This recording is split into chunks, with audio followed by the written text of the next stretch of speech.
Hello students, physics lecture number 83 में आज अपन start करेंगे। पहले तो जो पहले प्रक्रम देख चुके हैं उनके ग्राफ एक बार तुलना करेंगे। ग्राफ के बाद फिर बहुउद्देशिक प्रक्रम या पॉलीट्रॉपिक प्रोसेस पे आएंगे। तो पहले ग्राफ हम तुलना करते हैं, पीवी ग्राफ से स्टार्ट करते हैं। तो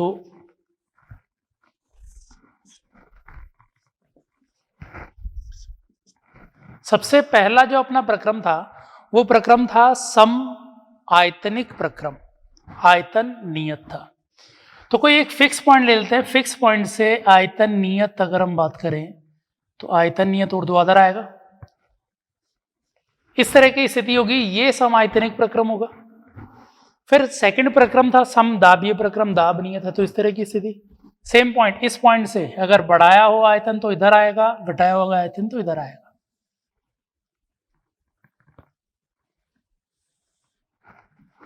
सेकंड। थर्ड था समतापीय प्रक्रम। अब समतापीय प्रक्रम में जो ग्राफ था वो अति परवलय था, इस तरह का ग्राफ था। तो समतापीय प्रक्रम में ये ग्राफ इस तरह का।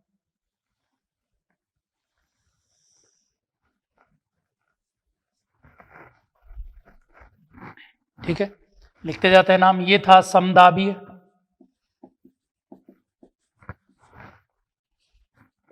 समायतनिक, ये है समतापीय। फिर इसके बाद आता है रुदोष्म। अब रुदोष्म में भी याद हो तो इसी तरह का ग्राफ था, लेकिन दोनों में समतापीय और रुदोष्म में अंतर किस चीज का है तो उसके लिए हम ढाल देखते हैं। तो ढाल के लिए पी की पावर गामा बराबर कांस्टेंट, इसको डिफरेंशिएट करो। गामा की वैल्यू अगर 1 है तो समतापीय है, 1 रख देंगे समतापीय के लिए। डिफरेंशिएट करो वी के सापेक्ष। तो पहले क्या किया, पी का डिफरेंशिएशन, वी को ऐसा ही छोड़ दिया, प्लस डिफरेंशिएशन ऐसे करते हैं, दो जब गुणा हो रहते हैं तो पी को ऐसा ही छोड़ दो, वी का डिफरेंशिएशन कर रहे हैं तो पावर आगे गुणा हो जाती है और पावर में से 1 कम हो जाएगा। ठीक है, वी के सापेक्ष डिफरेंशिएट कर रहे थे, कांस्टेंट का डिफरेंशिएशन होता है 0। वी की पावर गामा दोनों में से कॉमन लेके 0 कर दो, इधर भेज दो। डीपी बाई डीवी बराबर प्लस गामा पी, इधर है कि वी की पावर -1, उसको नीचे लिख सकता हूं, वी बराबर 0। तो जो स्लोप आया उस स्लोप की वैल्यू जिसको डीपी बाई डीवी बोलते हैं उसकी वैल्यू आ गई इधर लेने पर प्लस के बजाय माइनस हो गया, गामा पी बाय वी। ठीक है, अब इसका मतलब ये हुआ कि सेम पीवी पर जिसमें गामा की वैल्यू ज्यादा उसका स्लोप ज्यादा। तो सेम पीवी पर जिसके गामा की वैल्यू ज्यादा उसका स्लोप ज्यादा, तो समतापीय में गामा कितना, 1। अब रुदोष्म में भी गामा अलग अलग है। एकल परमाणुविक, द्विपरमाणुविक, बहुपरमाणुविक किस तरह की है। एकल और द्वि को तुलना कर लेते हैं। तो एकल परमाणुविक के अंदर गामा की वैल्यू होती है कितनी, 5/3। पॉइंट में लिखोगे तो थोड़ा सही समझ में आ जाएगा, 1.67, इससे तो ज्यादा है। द्विपरमाणुविक का गामा होता है कितना, द्विपरमाणुविक का होता है 7/5 और 7/5 कितना, 1.4 होता है। तो इन वैल्यूज को जब हम तुलना करेंगे तो इन वैल्यूज से अपन को समझ में आएगा कि सबसे ज्यादा नेगेटिव ढाल होती है एकल परमाणुविक की। गामा एकल परमाणुविक का ज्यादा है, इससे सीपी इसके ज्यादा होते थे, लेकिन गामा की वैल्यू इसकी ज्यादा है। तो एकल परमाणुविक की ढाल ज्यादा होगी नेगेटिव में, फिर दूसरे नंबर पे आएगा द्विपरमाणुविक और सबसे कम ढाल पे आएगा समतापीय, सेम पॉइंट पर।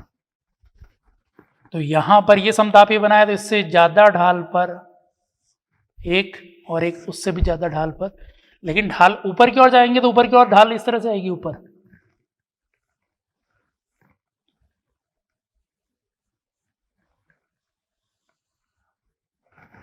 तो जो सबसे ज्यादा ढाल वाला है वो है एकल परमाणुविक रुदोष्म।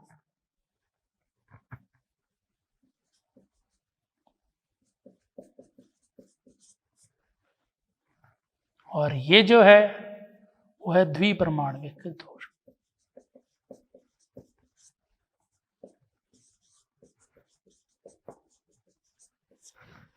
ठीक है, तो क्या अब हम ये बोल सकते हैं कि समतापीय से नीचे आता है रुद्धोष्म का ग्राफ? नहीं, ऐसे नहीं बोलोगे। ढाल के बेसिस पे भी बोलो कि ढाल ज्यादा होती है रुद्धोष्म की, ढाल ज्यादा होती है नेगेटिव में, तो इसलिए इधर की ओर जा रहे हैं तो समतापीय से ऊपर है रुद्धोष्म वाले, नीचे आ रहे हो तो समतापीय से कम है, नीचे आ रहे हैं। तो ढाल के आधार पर तुलना करो, ऊपर नीचे से तुलना नहीं कर पाओगे, वो ढाल से सोचो उसको फिर कि ढाल ज्यादा होती है रुद्धोष्म की, और रुद्धोष्म में भी सबसे ज्यादा होती है एकल परमाणु की ढाल, फिर उससे कम द्वितीय परमाणु, फिर समतापीय। ठीक है, तो इस तरह से ये वैल्यूज आ जाएगी। इसके लिए भी बोल सकते हो कि गामा की वैल्यू 0 ले लो, पी कांस्टेंट है, गामा की वैल्यू 0 तो ढाल बिल्कुल ही 0 होगी, ये आ गया। ठीक है, तो इस तरह से इनके ग्राफ की हम तुलना कर सकते हैं। अब ये बोला होता है कि सेम पॉइंट से, क्वेश्चन कुछ इस तरह से रहते हैं कि सेम पॉइंट से इनका प्रसार किया अपन ने, सेम पॉइंट से प्रसार किया है समान आयतन तक, तो सबसे ज्यादा कार्य किसका? तो अगर इस पॉइंट से समान आयतन तक अगर प्रसार किया हो इस वाले पॉइंट से, तो इसमें सबसे ज्यादा जिसका एरिया आएगा उसका कार्य सबसे ज्यादा कार्य आएगा समतापीय का, फिर आएगा समतापीय का, फिर द्विपरमाणविक का, फिर एकल परमाणविक का, ये कार्य आएंगे। ठीक है, तो इस तरह से अपन इनकी तुलना कर सकते हैं। तो ये ग्राफ था पीवी ग्राफ। नेक्स्ट अगले ग्राफ पे आते हैं, पीटी ग्राफ।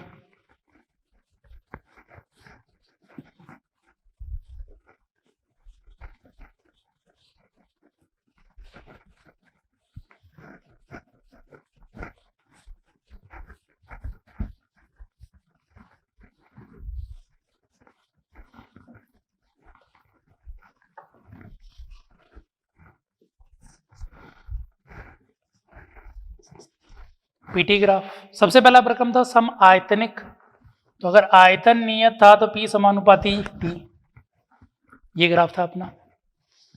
फिर इसके बाद दूसरा प्रक्रम था समदाबीय, तो अगर दाब नियत है तो हॉरिजॉन्टल लाइन।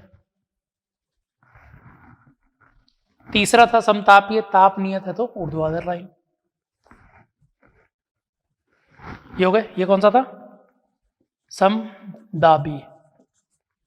ये सम आयतनिक, ये है समतापी। समझ में आई बात? अब इसके बाद रहता है रुद्धोष्म। रुद्धोष्म में पी और वी के बीच में समीकरण क्या था? तो ये अगर याद हो तो P 1 minus gamma T gamma बराबर कांस्टेंट था रुद्धोष्म में। सही है।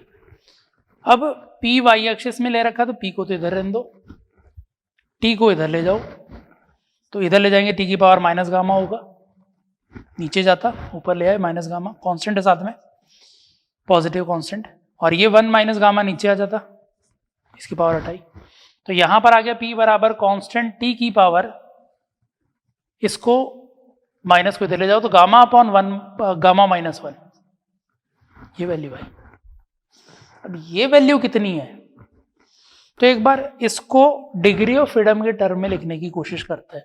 गामा बराबर था सीबी बाई सीवी, सीबी की वैल्यू थी degree of freedom plus 2/2 into R, CV की वैल्यू थी f/2 इंटू आर, तो गामा की वैल्यू क्या है? f प्लस 2/2, सॉरी f ये, और इस वैल्यू को देखोगे अगर तो gamma upon gamma minus 1, gamma upon gamma minus 1 कितना? तो गामा माइनस 1, तो ये वैल्यू आ गई f, कैंसिल हो जाएगा, f प्लस 2 डिवाइड बाय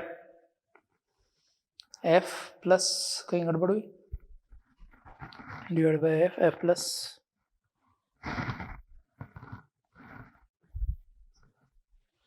तो कितना जाएगा f, हाँ सॉरी f से f कैंसिल हो गया, 2 रह जाएगा, ये आना था। तो एक्चुअल में इसकी वैल्यू है degree of freedom plus 2/2,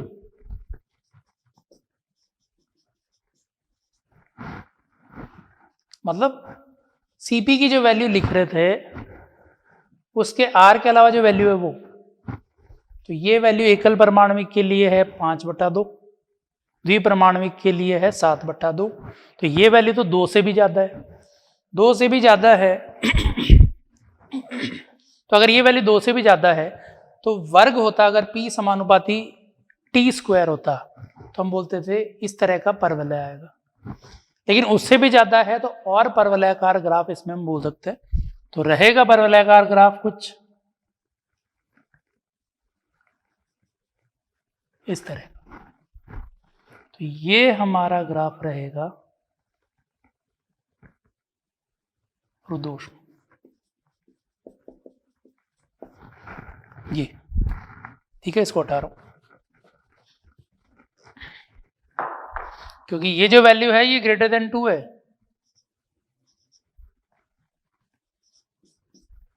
greater than 2 है, इसलिए x² का y बराबर x² का ग्राफ होता है उससे थोड़ा ज्यादा ढाल, मतलब रहेगा वैसा ही परवलयाकार। तो ये ग्राफ यहाँ पे आया। तो ये हमने तुलना की है पीटी ग्राफ की, अलग अलग पीटी ग्राफ की। पीवी ग्राफ,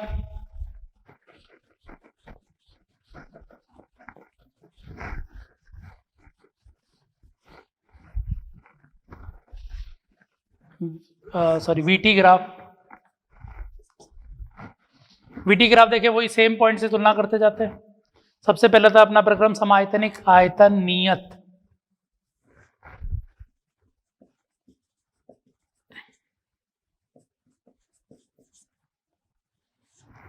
फिर था समदाबीय, दाब नियत है,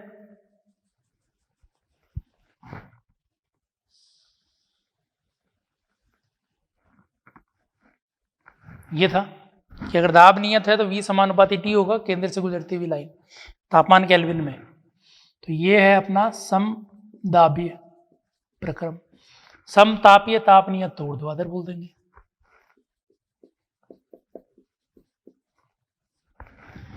बच गया रुद्धोष्म। रुद्धोष्म P और T में संबंध क्या है? T V की पावर गामा -1 बराबर कांस्टेंट। गामा की वैल्यू 1 से ज्यादा होती है तो ये जो वैल्यू आएगी V की पावर कुछ 1 से, सॉरी ये जो वैल्यू आएगी ये कुछ 0 से ज्यादा है, ये बोल सकते हैं।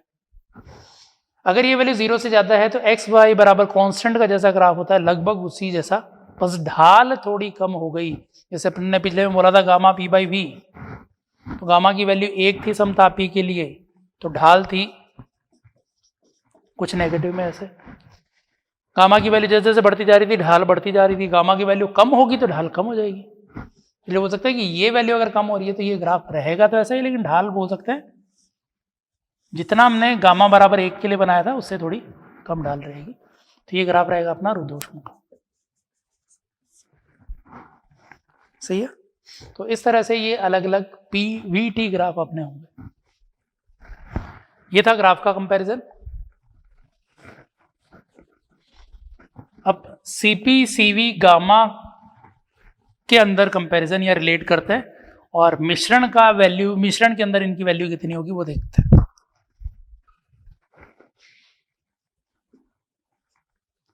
Degree of freedom CV CP व गामा की वैल्यू कितनी होती है। ठीक है, तो एक दूसरे से कंपेयर करते हुए लिख रहे हैं कि CV की वैल्यू कितनी होगी, CP की वैल्यू कितनी होगी, गामा की वैल्यू कितनी होगी। अगर डिग्री ऑफ फ्रीडम दे रखी है तो उसके पदों में, CV दे रखा है तो उसके पदों में, CP दे रखा है तो उसके पदों में, गामा दे रखा है तो उसके पदों में क्या होगा।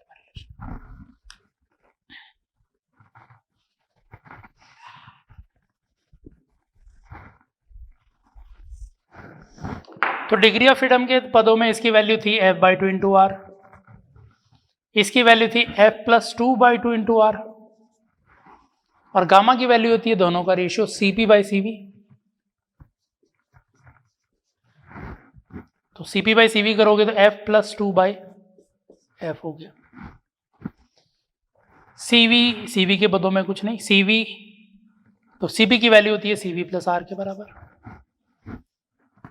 गामा की वैल्यू CP/CV, CP को ये लिख दो CV+R/CV। ठीक है, सीपी की वैल्यू सीवी के पदों में, सॉरी सीवी की वैल्यू सीपी के पदों में, सीपी माइनस आर, क्योंकि CP minus CV equals to R था,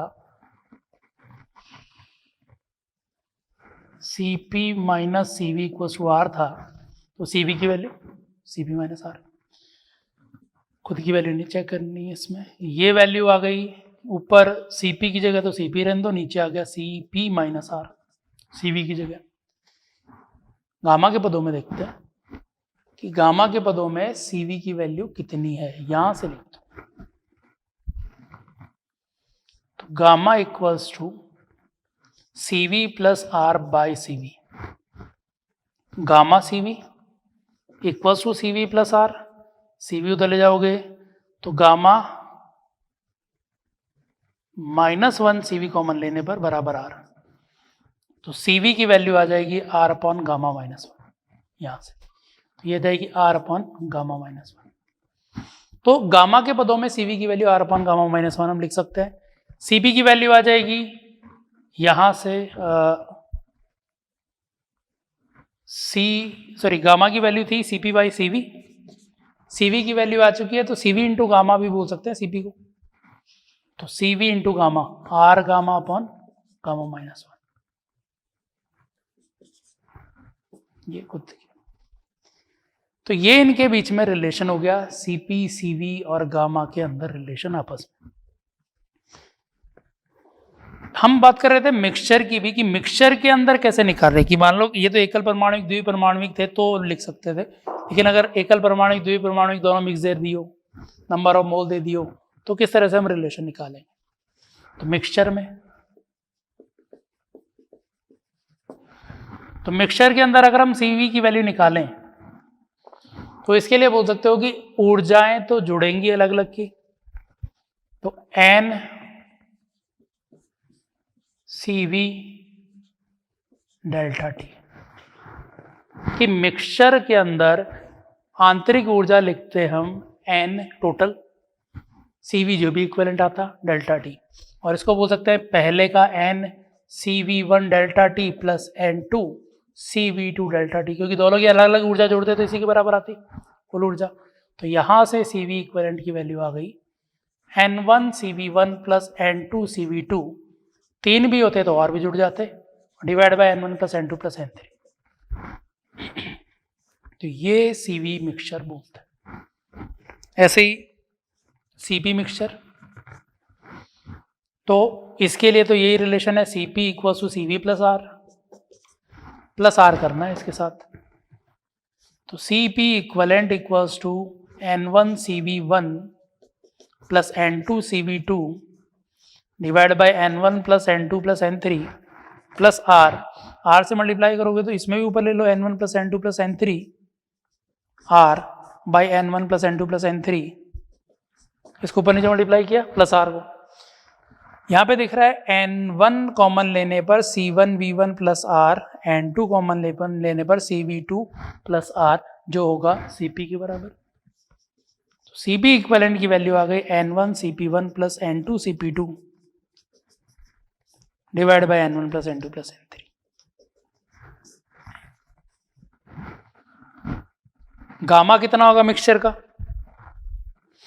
तो गामा मिक्सचर होगा CP equivalent upon CV equivalent, दोनों का रेशियो लोगे तो n कैंसिल हो जाएंगे, N1 CP1 plus N2 CP2 divide by N1 CV1 plus N2 CV2, सो तो ये गामा मिक्सचर या गामा इक्विवेलेंट की वैल्यू ये। तो यहाँ पर ये देखना है कि गामा के लिए ये नहीं बोलना है N1 gamma 1 plus N2 gamma 2 upon N1 plus N2, वो गलत हो जाएगा। तो हमें इसी तरह से CV1 और CV और CP कैलकुलेट कर सकते हैं इस तरह से, लेकिन गामा के लिए दोनों का रेशियो निकालो है अलग से।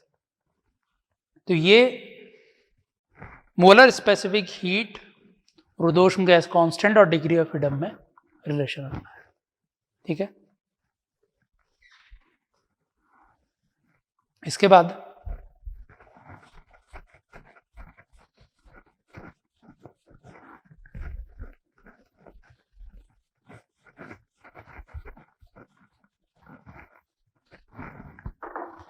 आगे बढ़ते हैं, पॉलीट्रॉपिक प्रोसेस पे आते हैं।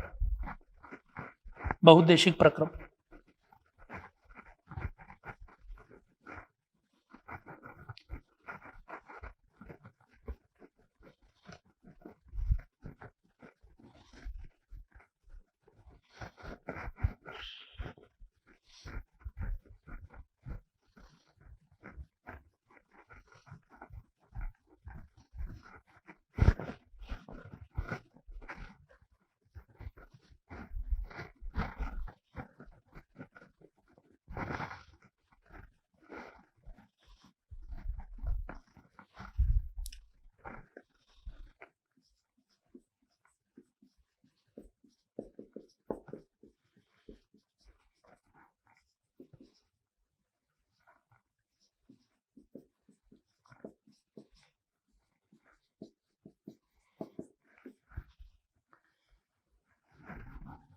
तो बहुउद्देशिक प्रक्रम के अंदर कुछ कांस्टेंट नहीं है या कोई जीरो नहीं है।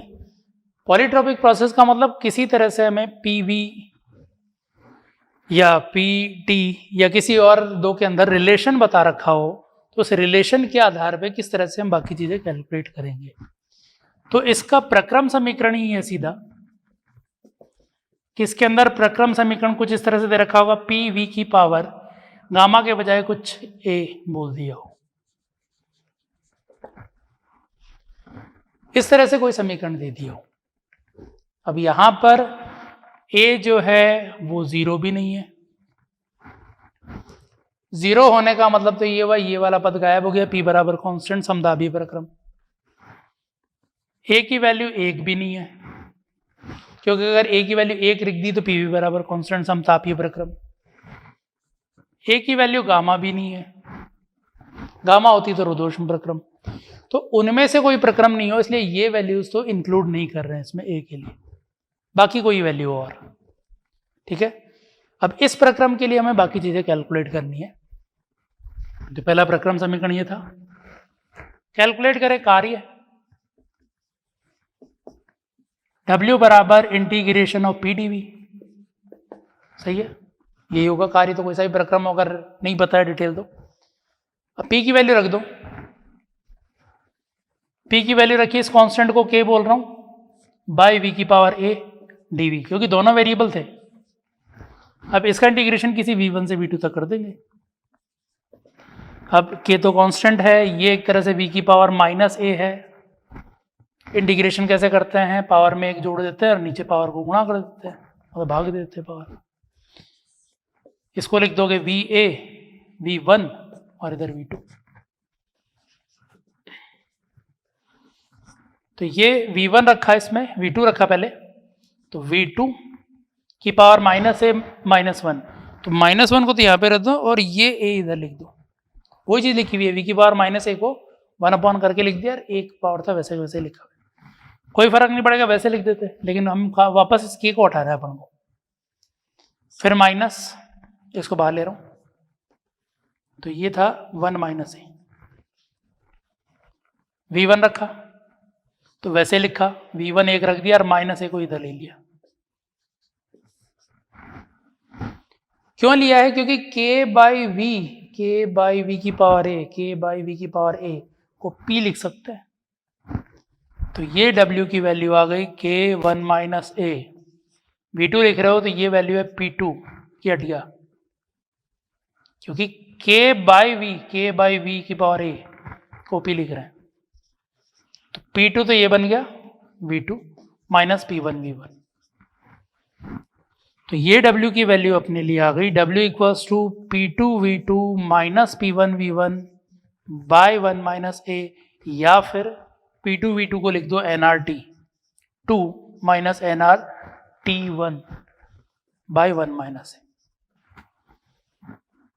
ठीक है, तो ये यहां पर कार्य की वैल्यू आ गई। अब इसको याद रखने के लिए रुद्धोष्म का कार्य पता है, रुद्धोष्म का माइनस डेल्टा U के बराबर ये था। CV की वैल्यू गामा के पदों में रखो,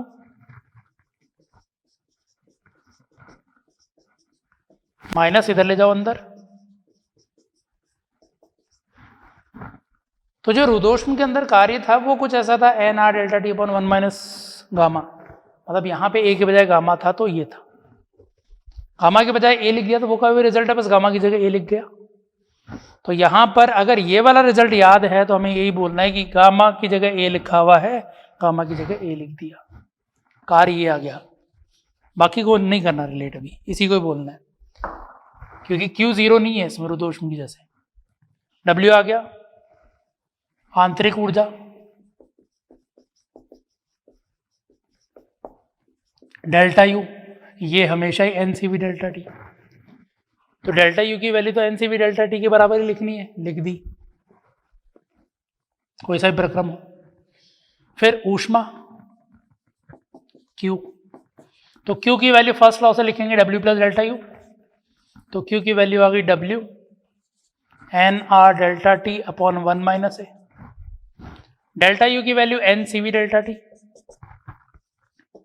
तो ये क्यू की वैल्यू आ गई। चाहो तो सीवी को गामा के पदों में लिख दो R upon 1 minus gamma minus 1,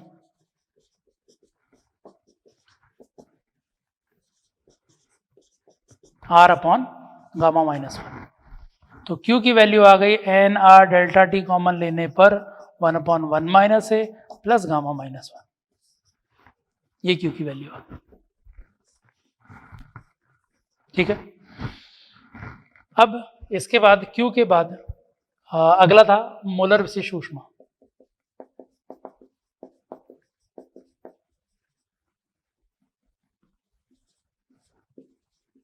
इस वाले प्रक्रम के लिए, तो इस वाले प्रक्रम के लिए मोलर विशिष्ट ऊष्मा बोलेंगे Q by N delta T, प्रक्रम के लिए तो यही बोलते हैं इनके लिए।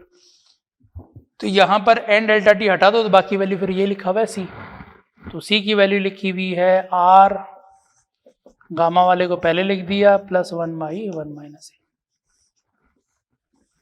ये इसकी मोलर विशिष्ट ऊष्मा आ गई यहां से। तो ये इस प्रक्रम की मोलर विशिष्ट ऊष्मा की वैल्यू। रुद्धोष्म के अंदर मोलर विशिष्ट ऊष्मा की वैल्यू आती थी 0 क्योंकि ऊष्मा ही नहीं देते थे। तो यहां पर एक ही जगह अगर गामा रख दोगे तो ये माइनस में रिलेशन आ जाएगा, आपस में कैंसिल होकर 0 भी आ जाएगा। ठीक है, समतापीय के लिए एक ही जगह 1 रख के सोचें एक बार, देखते हैं बनेगा कि नहीं बनेगा रिलेशन। एक ही जगह 1 रखोगे 1 बाय 0 इनफाइनाइट भी बन गया समतापीय के लिए। अगर ए की वैल्यू 0 रख दें, इनमें से रख रहा हूं मैं, ए की वैल्यू अगर 0 रख दें, 0 रखने पर P बराबर कांस्टेंट समदाबीय प्रक्रम, ए की वैल्यू 0 रख दो, 0 रखते ये वाला पद 1 हो गया, सही है। तो ये आ गया CV प्लस आर CP के बराबर। तो मतलब अगर ये वैल्यू रखते हैं तो ये वैल्यू तो वैसे के वैसे आंसर बता रही है, समतापीय पे कार्य नहीं बता पाएगा क्योंकि डेल्टा टी 0 होता है, ये भी फिर नॉट डिफाइन आ जाएगा। तो बाकी जगह नहीं, इस जगह तुलना करके इसको याद रख सकते हैं यहाँ पे। ठीक है, तो इस तरह से ये पॉलीट्रॉपिक प्रोसेस हो गया। ग्राफ ए पे डिपेंड करेगा इसलिए ग्राफ की तुलना नहीं कर रहे यहाँ पे किसी तरह से। तो पॉलीट्रॉपिक प्रोसेस मतलब इस तरह का कोई भी समीकरण PV की पावर A दे दिया तो उसमें कार्य, ये फॉर्मूला लगा देना है कार्य का, डेल्टा यू हमेशा यही है, क्यू के लिए लिख देना है, मोलर विशिष्ट ऊष्मा लिख देनी। तो ये था अपना पॉलीट्रॉपिक प्रोसेस, बहुदेशिक प्रक्रम। ठीक है, इसके बाद आगे बढ़ते हैं।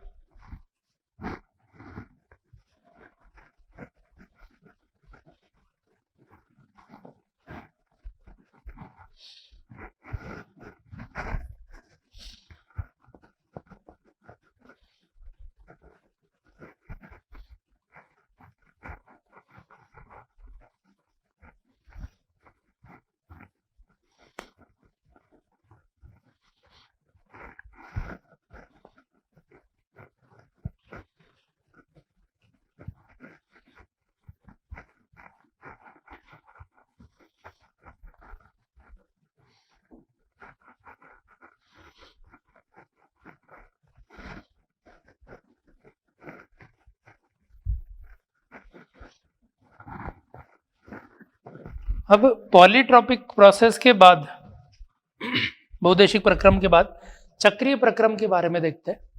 चक्रीय प्रक्रम में किस तरह से कार्य, ऊष्मा और बाकी चीजें कैलकुलेट करेंगे।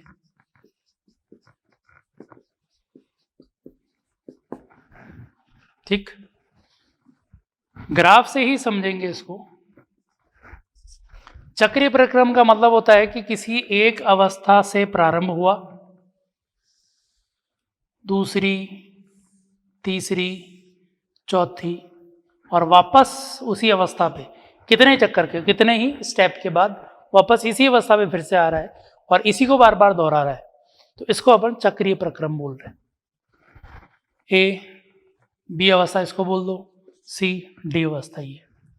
तो इस तरह से हम एक चक्रीय प्रक्रम बोलेंगे। अब चक्रीय प्रक्रम के अंदर, बंद किसी भी तरह से ले लो, चक्रीय प्रक्रम के अंदर कुल कार्य कितना होगा वो निकाल रहे हैं, क्यू कितना होगा, डेल्टा यू कितना होगा वो देखते हैं। तो कुल कार्य, कुल कार्य कैसे लिखोगे, ए बी में कार्य, बी सी में कार्य, सी डी में कार्य, डी ए में कार्य। ठीक है, देखिए जरा कार्य कितना हुआ। ए से बी जाएंगे, कार्य कितना, ग्राफ के नीचे का क्षेत्रफल, ये वाला क्षेत्रफल भी आएगा जिसमें, तो ए से बी तक का ये पूरा कार्य हो गया। बी से सी तक, बी से सी तक ग्राफ का कोई एरिया है नहीं, सीधी ऊर्ध्वाधर लाइन है, आयतन नियत है 0। किसी और तरह का ग्राफ होता तो वो कार्य आ जाता, क्षेत्रफल निकाल लेते। सी से डी, सी से डी संपीड़न, इसके नीचे का ग्राफ कार्य है लेकिन नेगेटिव का कार्य, ये पॉजिटिव का था, आयतन बढ़ रहा था, ये आयतन कम हो रहा था, नेगेटिव का कार्य। डी से ए, डी से ए कार्य 0, आयतन नियत है। तो यहां पे देखेंगे तो ये वाले पार्ट में ध्यान दें तो जितना ए से बी में पॉजिटिव था ये, उतना सी से डी में नेगेटिव है, तो ये वाला पार्ट तो कैंसिल हो जाएगा। ये पार्ट कैंसिल हो गया अगर एरिया का, तो एरिया बचा यही। तो क्या हम बोल सकते हैं चक्रीय प्रक्रम के अंदर जो कार्य है वो बंद भाग का जो क्षेत्रफल है उसके बराबर, तो ये हो जाएगा बंद भाग का क्षेत्रफल। ठीक, तो इस भाग का क्षेत्रफल निकालना। अब यहां पे आयताकार है, किसी और तरह का दे दिया हो तो कोई सा भी हो, उस बंद भाग का क्षेत्रफल निकालो, वो हमें बताएगा कार्य के बराबर। ठीक है, ये आ जाएगा। अब इसमें कार्य पॉजिटिव है कि नेगेटिव है, तो यहां वाले हिस्से में क्या था, ये पॉजिटिव था, नेगेटिव वाला तो कैंसिल हो गया। तो यहां पे पॉजिटिव दिख रहा है जब चक्रण है क्लॉकवाइज, सही। यही हिस्सा अगर एंटी क्लॉकवाइज चक्रण का होता, इसमें कार्य आता पॉजिटिव, इसमें कार्य आता नेगेटिव, पॉजिटिव वाला कैंसिल हो जाता, बचता नेगेटिव वाला। तो हम बोल सकते हैं कि अगर ये एंटी क्लॉकवाइज होता तो यहां पे कार्य आता नेगेटिव। तो क्लॉकवाइज चक्रण में कार्य आता है पॉजिटिव,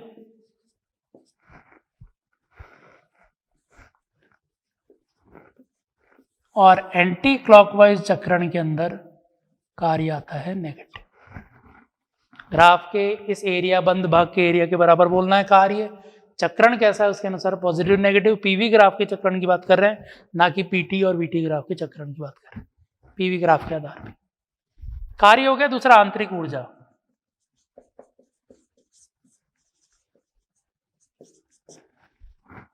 आंतरिक ऊर्जा कितनी, तो आंतरिक ऊर्जा के लिए पूरे चक्रण में ए से स्टार्ट हुए वापस ए पे आ रहे हैं।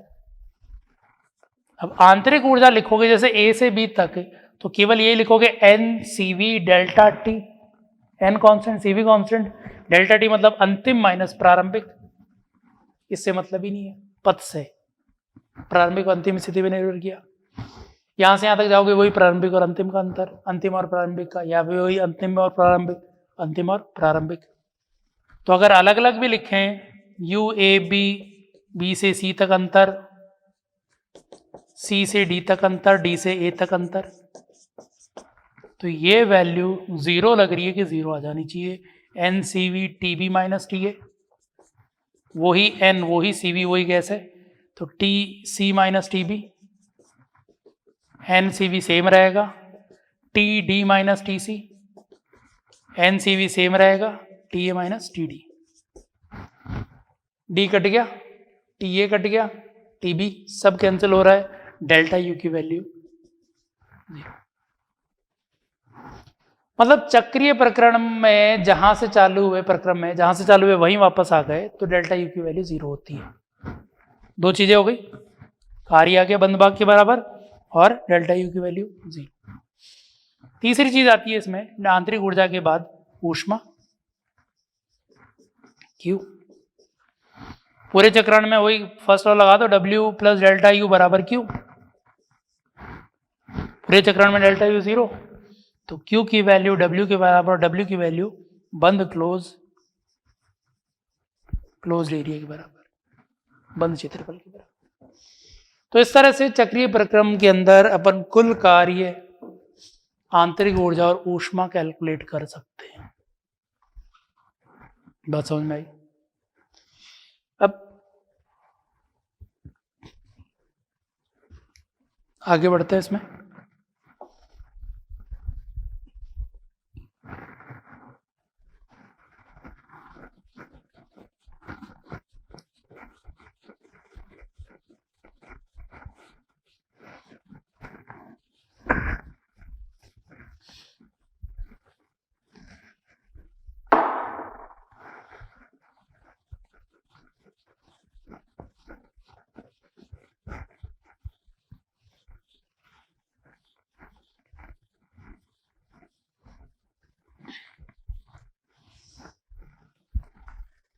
चक्रीय प्रकरण में हम दक्षता भी निर्धारित करते हैं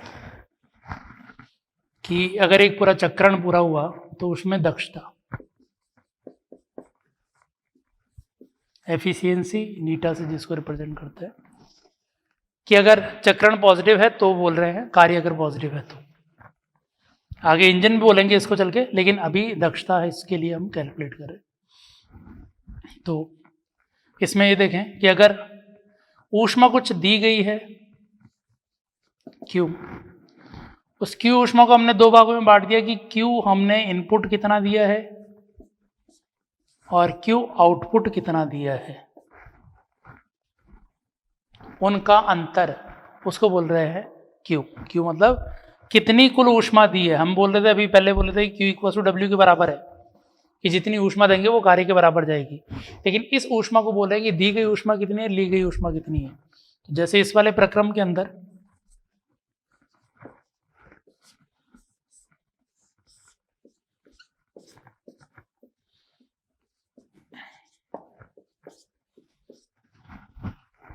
A से B तक का जो प्रक्रम है समदाबीय प्रसार, तो समदाबीय के अंदर यहां से A से B तक जाओगे, आयतन बढ़ेगा, ताप भी बढ़ेगा।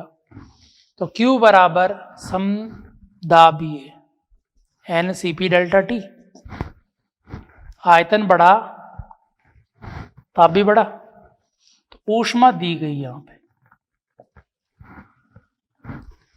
B से C के दौरान आयतन नियत है, दाब कम हो रहा है,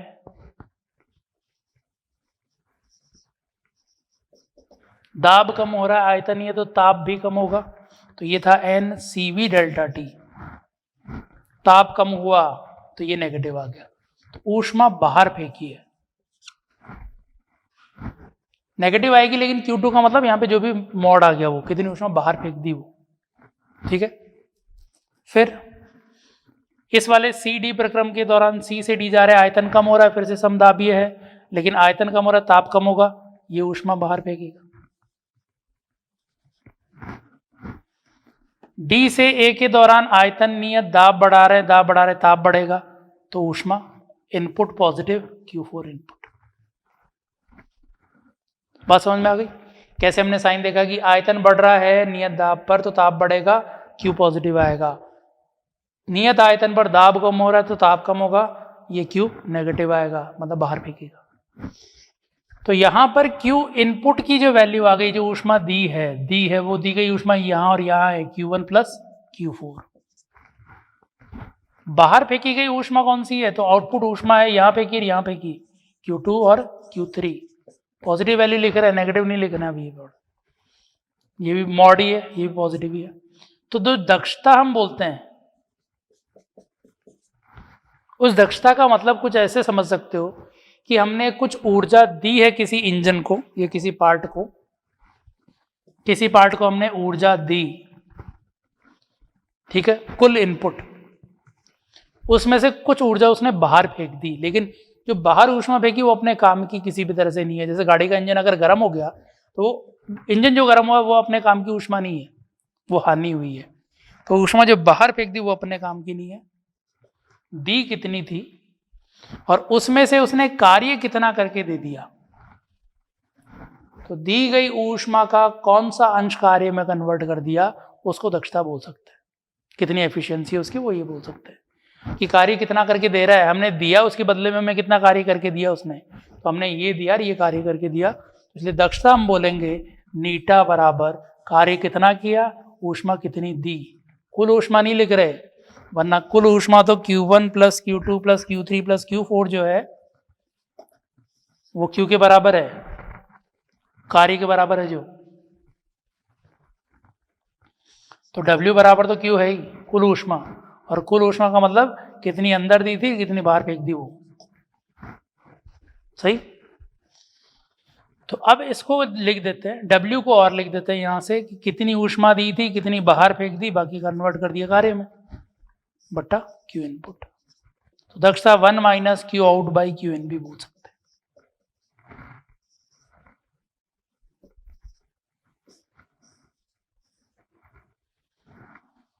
ठीक है, दोबारा समझें एक बार कि दक्षता किस तरह से हम डिफाइन करें। तो दक्षता का मतलब कि हमने ऊष्मा दी है, उस दी गई ऊष्मा में से कितना अंश इसने अपने लिए काम करके दिया है, काम करवा रहे हैं अपन उससे। तो जो दी गई ऊष्मा है उसमें से कुछ बाहर फेंक सकता है, कुछ कार्य में कन्वर्ट कर देगा। इंजन की तरह से सोच के देख रहे हैं कि हमने ऊष्मा दी, मतलब फ्यूल दिया पेट्रोल की फॉर्म में या डीजल की फॉर्म में, वो जला, जलने की वजह से ऊष्मा मिली, कुछ इंजन गर्म होकर बाहर फेंक दिया, कुछ अपन को कार्य करके दे दिया, मोटरसाइकिल चला दी या गाड़ी चला दी, कार्य करके दे दिया। तो यूजफुल कार्य कितना दिया और हमने कितना ऊर्जा दी थी उसको, उनका अनुपात बोल सकते हैं दक्षता। अब कार्य कितना किया, ऊष्मा दी उसमें से बाहर फेंक दिया, उठा दो, कार्य आ जाएगा। या ग्राफ का पूरा क्षेत्रफल जो है वो कार्य के बराबर है या कुल Q के बराबर है, कुल Q भी है। सही।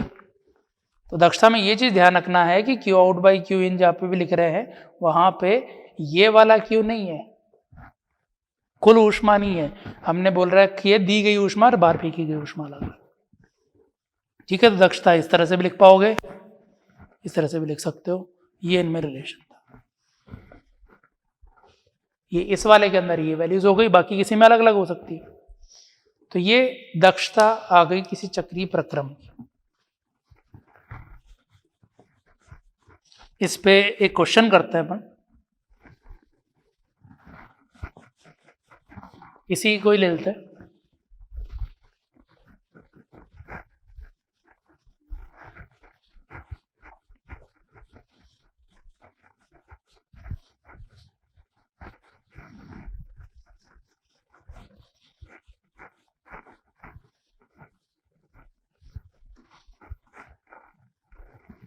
कि एक चक्रीय प्रक्रम दे रखा है,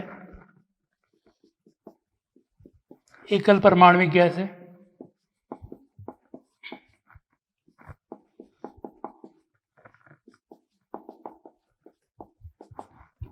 उसके लिए हमें पीवी ग्राफ दे रखा है कुछ, कि जब दाब P है तो यहां पे आयतन है V या V0,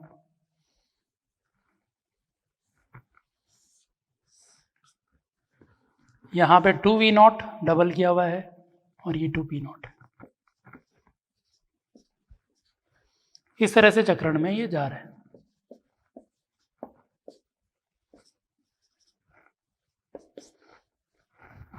सही। तो ये एक चक्रण दे दिया, इसमें हमें दक्षता ज्ञात करनी है, दक्षता कितनी है।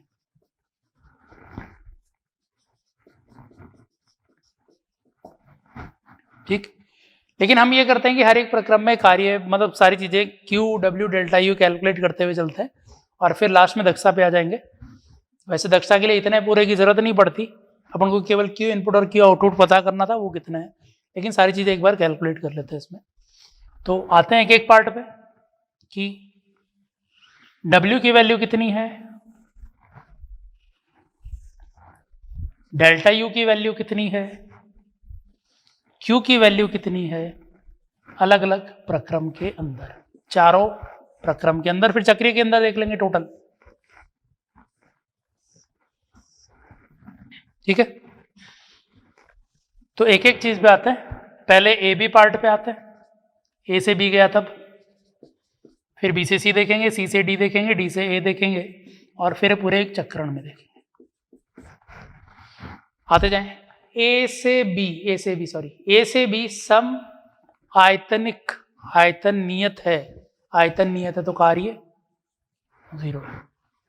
बात समझ में आई? सम आयतनिक, यहाँ पे प्रक्रम यहाँ पे लिख दे रहा हूं, सम आयतनिक प्रक्रम है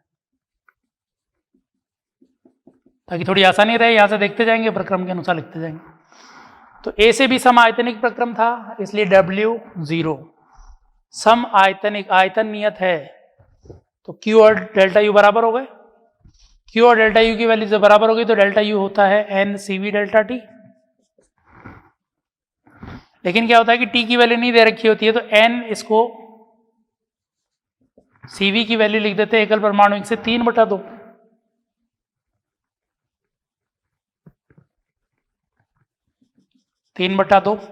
NR डेल्टा T।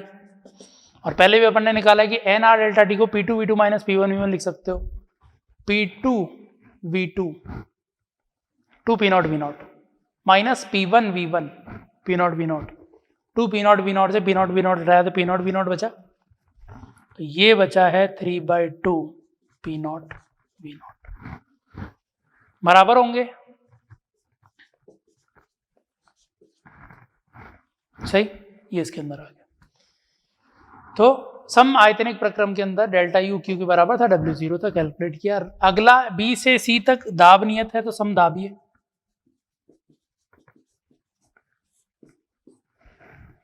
अब सम दाबीय प्रक्रम में कार्य P डेल्टा V, या ग्राफ का एरिया बोल दो, बात वही है P डेल्टा V। तो ग्राफ के आधार पे या इसके आधार पे बोल दो कि P डेल्टा V इसका कार्य आता है। P की वैल्यू है 2 P0 और डेल्टा V की वैल्यू है V0। V0 ये B से C का आयतन V0 से चेंज हो गया, तो ये यहाँ पे कार्य की वैल्यू। डेल्टा U की वैल्यू तो n CV डेल्टा T है, इस बार सीधा लिख रहा हूँ 3/2 NR डेल्टा T। लेकिन फिर से वही NR डेल्टा T को क्या लिख सकते हैं, P2 V2 minus P1 V1, B से C P2 V2 4 P0 V0 minus P1 V1 P0 V0, तो 4 P0 V0 minus 2 P0 V0 तो रह गया 2 P0 V0, तो 3/2 2 P0 V0 ये वैल्यू रह गई, तो ये आ गया 3 P0 V0 के बराबर। कोई दिक्कत इसमें, ये आएगा वैल्यू। अब इसके बाद अगला Q की वैल्यू सम दाबीय में होती है n CP delta T, CP की वैल्यू 5/2 NR डेल्टा T, फिर से NR डेल्टा T की वैल्यू 2 P0 V0, तो 2 P0 V0 यहाँ पे रखेंगे, 2 कैंसिल होगा तो 5 P0 V0। क्रॉस चेक भी कर लो, क्रॉस चेक मतलब W प्लस डेल्टा U बराबर क्यों आ रहा है, क्या W plus delta U 5 P0 V0, 5 P0 V0, सही। फिर ये समायतनिक C से D समायतनिक आयतन नियत था, दाब कम हुआ, कार्य तो 0 है ही, डेल्टा U की value n CV delta T, जिसको 3/2 NR डेल्टा T लिख रहे हैं। NR डेल्टा T फिर से P2 V2 minus P1 V1, अंतिम D ये प्रारंभिक 2 P0 V0 minus 4 P0 V0 minus 2 P0 V0 ये रह जाएगा, माइनस 2 P0 V0, 2 कैंसिल हो गया तो ये माइनस 3 P0 V0 वैल्यू आ गई इसकी डेल्टा U की, कि D से C के दौरान डेल्टा U की वैल्यू -3 नेगेटिव, मतलब ताप कम हुआ था। Q की वैल्यू यही रहती है, तो Q की वैल्यू भी यही आएगी, सीधा लिख दो -3 P0 V0, सही। D2A सम दाबीय प्रक्रम W P डेल्टा V के बराबर होता है,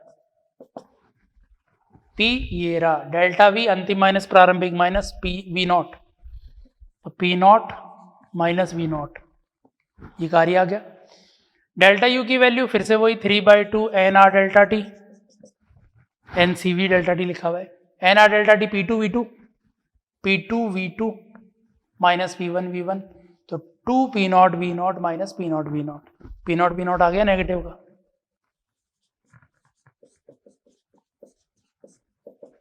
तो ये आ गया -3/2 P नॉट V नॉट के बराबर।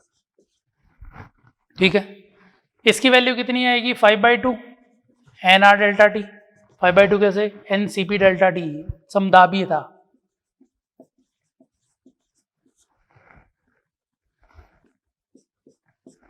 तो यहां से 5/2 और NR डेल्टा T की वैल्यू यहां से P नॉट V नॉट आई थी, तो ये आ गया -5/2 P नॉट V नॉट।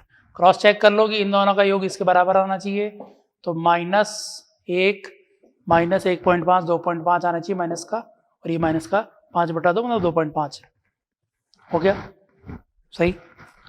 अब ये हो गया इन अलग अलग प्रक्रम में, पूरे चक्रण में कितना है, तो पूरे चक्रण में जोड़ दो सबको, 2 P not V not minus P not V not, तो P नॉट V नॉट आ गया। दूसरा पूरे चक्रण में सीधा निकालने का तरीका क्या था, ग्राफ का क्षेत्रफल, क्षेत्रफल जरा देखो, ऊंचाई P not, Aadhaar V not, P not V not है P not V not, match हो रहा है। क्रॉस चेक करना जरूरी है इसमें, हमेशा गलती हो जाती है कई बार। फिर डेल्टा U इनको जोड़ दो, 3/2 3 3 3/2, वो माइनस के वो प्लस 0 हो गया, क्या आना भी चाहिए क्योंकि चक्रीय प्रकरण में जहां से चालू है वहीं वापस आए, तो डेल्टा T 0 आना चाहिए, आया। नेक्स्ट है Q की वैल्यू पूरे को जोड़ दें, जोड़ दो, 3/2 1.5 बोल दो, 5 6.5 हो गया, 3 और 2.5 नेगेटिव के, 3 और 2 5.5 नेगेटिव के, अंतर लोगे तो 1 P नॉट V नॉट आ गया, आना भी चाहिए, Q बराबर W होता है। समझ में आई बात? तो इस तरह से हम अलग अलग प्रक्रम के अंदर, चक्रीय प्रक्रम के अंदर अलग अलग प्रक्रम निकाल के भी जोड़ रहे हैं, तो भी वही रिजल्ट आ रहा है जो आना चाहिए था कि W ग्राफ के क्षेत्रफल के बराबर, डेल्टा U 0 और Q W के बराबर, टोटल Q। इसमें हमें मेन काम दक्षता था, अब दक्षता पे आते हैं एक बार। फॉर्मूला क्या था दक्षता का, या तो कार्य से लिख दो,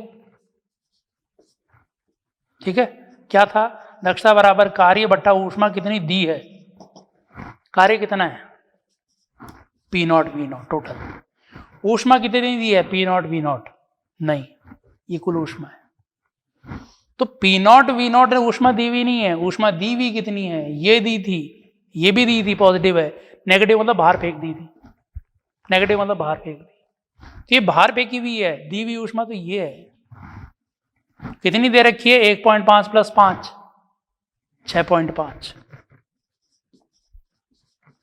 तो दक्षता कितनी आई 13/2 बोल दो इसको, तो 2/13 बोल दो, तो दक्षता 2/13 आई है, प्रतिशत में चाहिए इंटू 100 कर दो, ठीक है, तो ये हमारे पास दक्षता की वैल्यू आई। या दूसरा दक्षता हम ये भी बोल सकते थे 1 - Q, बाहर कितनी फेंकी है और कितनी अंदर ली है ऊष्मा, इससे भी लिख दो, बाहर ऊष्मा फेंकने का मतलब नेगेटिव वाली जो वैल्यू थी उनको बोलना है, 3 और 2.5 5.5 है, लेकिन वैल्यू लिखनी है कि ऊष्मा बाहर कितनी फेंकी प्लस करके, तो बाहर फेंकी हुई ऊष्मा है 5.5 PV, ली हुई कितनी है 6.5 PV, PV कट गया, 6.5 इधर क्रॉस मल्टीप्लाई होगा, -0.5 5.5 1/6.5 मतलब 2/13, इस तरह से हम दक्षता कैलकुलेट करेंगे इसमें, ठीक है। तो दक्षता के लिए पूरा देखने की भी जरूरत नहीं थी, ग्राफ का क्षेत्रफल कार्य बता देता, ये देख लेते कि तापमान बड़ा है, ऊष्मा दी है निकाय को, तापमान बड़ा है क्योंकि दाब बड़ा है, ऊष्मा दी है, दाब कम हुआ ऊष्मा बाहर फेंकी है, यहाँ पे बाहर फेंकी है, इन दोनों की ऊष्मा केवल जोड़ देते, ठीक है, तो इस तरह से भी हम कर सकते हैं। तो ये हुआ अपना चक्रीय प्रक्रम, चक्रीय प्रक्रम के अंदर किस तरह से दक्षता और कार्य लिखेंगे। अब इसके बाद आगे इंजन, रेफ्रिजरेटर, सेकेंड लॉ और एंट्रोपी, इन पे अब आएंगे अपन नेक्स्ट लेक्चर में। ठीक है, थैंक यू।